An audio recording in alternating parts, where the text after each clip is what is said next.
twakitaddeko ku Facebook era nga abantu balina endowooza zaabwe kantandike ne Aliko Daudi yagambye Chameleone should thank Museveni for providing peace and freedom of expression. He charges 7 to 8 million for a show, especially up country, and probably don't pay tax on those earnings directly. And he can hold as many concerts as he wants per week. Do you still need to be appreciated by the government? Nasemba yonga avuma kyesijja kusoma. Chimbugwe Christopher. Oyongere janyonyoddemu nafu. Aliwa. Bwogamba mbu Chameleone yebaze gavumenti olw'eddembe okubanga asobola olima nafuna ssente ezo. Buli muntu wa ddembe okubeera n'eddembe. Ekyo kiri mandatory to every buli muntu yenna mu Uganda kubanga ne Museveni nyine ayagala eddembe okitegeera. Kakati ku nfuna gye nfunamu nga nze yeeteereddemu gwe kikkakatirako wa okufunako. Chimbugwa Christopher, such a person who failed to utilize his chance when he was at the peak, brackets, climax, are the ones causing all problems to us.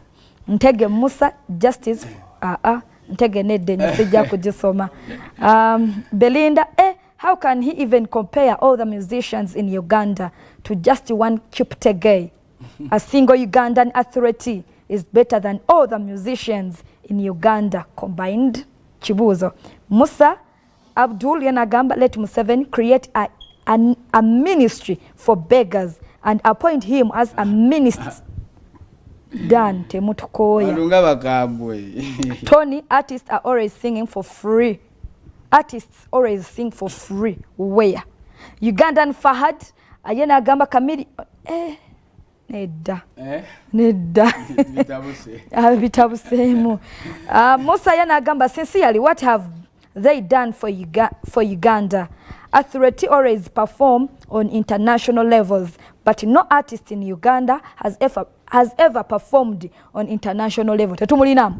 Tubalina naye era ogenda otunuulira nga beerwanyeeko nga bo. Abo abantu kambabuli ne bano be muli mu kusudia abaddusi era ffe tusanyuka nnyo okulaba nga bavaayo abo bakiputege bakipulimo abantu abo mbakoleko research bayimirirawo nga bo. Nze naliko olumu ku mpewo za TV nendaba president nga bamugamba twagala no sente za timu egenda bwe Uganda Cranes n'abagamba eriwa ngetajimanyi okitegeera Kasembe ne extra ya Gambia, so that man is still looking for green pastures. Omuddugavu tasiima. Nsaba tulabe ku luyimba lwa Bitone Zakayo mufulu figa. Kuleka ensi we kunyiwa olisiko omuguwa yabo omutunzi w'obugege yaluwuliddeko lwaki weefuza akatale omukyala oyo oluyimba yaluwuliddeko batanalugulira oluyimba nalweleza mukyala omutunzi w'obugege yena gwe kikwatako ng'oluyimba olwo lukubuulirira bambi kiteeke mu nkola. Okimanyi nti yalina be yakamala okusiba aliwa gw'oyogerako oyo full figure oba gwe ngamba si gw'ogamba kyogamba naye lumufiitinga weluba ne full figure ono aliko kulinnya mukulu nze ndi kulinnya erinnya eryange nawandise full figure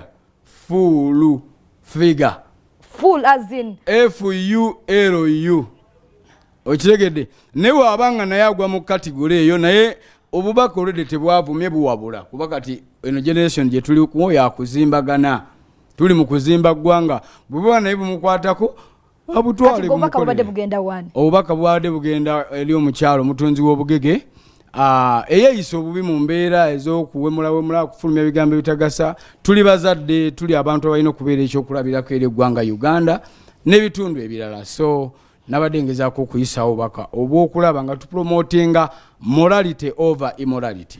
Wazeemu oluyimba lwa Saha lukoze bulungi olwa Saha Zakayo ndooza ze zimu ku nsonga lwaki naye wayagadde n'omusaba n'oluddamu weewammeka of course mubaziddamu olwange lwe lukyasinze era ojjawo olw'omukulu King Saha ozaawo lwa Bitone lwe luliko nokitegedde. Daudi Lutale nakuza mwezi nga 24 agenda kubeera ku Hotel Africana akabisi kandagala concert mitwalo gijja kubeera esatu 5 VIP n'emmeeza ya bukadde bubiri buli luyimba lwe yali akuyimbidde ne Lutale ayina ennyimba nnyingi sometimes zimulema n'okumalayo ne Freedom City nga 19 tugenda birawo maganda baffe B2C tugende tubawagire.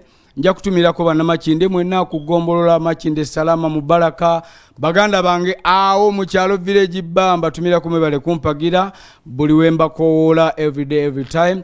Big up on yourself King Saha okubanga uyalese ngombo mu Uganda kati buli ekituzoganya tugamba Zakayo ne economy fuse Zakayo buli kimu kitabuse Zakayo so mwebale kutuwagira banna Uganda natandise olwo badde bagamba Bitone wagwan kati natandise nasumuludde. Big up on yourself Florence ne muganda Simon Ssaabasajja Kabaka wa Buganda awangale kale mwebale kulaba telefina mwebale kulaba program Twitter channel ze Florence Nampija azibira sawa 11 za Kawunge tutambula ne Movit family sopo mnene pamune banafe abamakula hotel kale munzikirize mberekereze mbakwase bikukuju abongereyo nseko buseko namawulira gafe gamboze kusawemu na goto gasibwa tewera byane program yafe kawunye mu 360 ekomyo natera buli Monday to Friday zibira sawa 10 eza Kawunge Star Shabi ne Jonathan Jackster babirawo kuberanga bagikutusako kale kasabata 10 mpira bankomire Ssaabasajja Kabaka awangale.